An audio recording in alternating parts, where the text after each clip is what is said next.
This is one of those games that might look boring at first glance, just another shopkeeper sim, but Fortune Seller is actually one of those games where you think you will play for 20 minutes, and you are calculating optimal item placement in your head, while making dinner. So here's the deal with this game. You run this creepy antique shop, and you're drowning in debt. Every week your rent goes up, and if you can't make enough money selling weird relics to even weirder customers, then you're done. The whole game is about filling up customer inventories with your items to hit daily profit goals, and those goals do get absolutely ridiculous as you progress. Thank you at this point to Kivik Studio for sponsoring this video and for fully accepting my editorial independence. So the core mechanic here is pretty simple but gets complex fast. Each customer has a grid, kind of like Tetris, and you drag items from your inventory into the window. Every item has a shape and a value, and you're trying to fill the grid as much as possible, because the more you fill it, the higher your fill bonus multiplier gets. So a 12 value item might actually give you way more than 12, once all these bonuses stack up.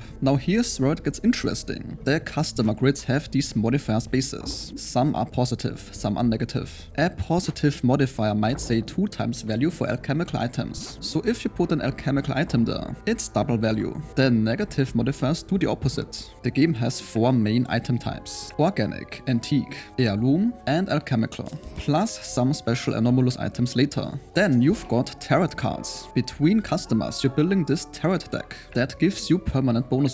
You can also reverse some cards to get different effects. The tarot system is where your build really takes shape. Spell cards are one-time use abilities that enhance items. For example, charge makes an item give 1.5 times value to all surrounding spaces. Polish multiplies an item's value, and flame boosts everything above and below it. So you're constantly deciding when to use these, because they are limited and the right combo can turn a mediocre sale into something huge. Now every time you sell items of a certain type, you level up that type's Arcana. This creates interesting decisions, because you might want to focus on 1 or 2 item types to really scale them up.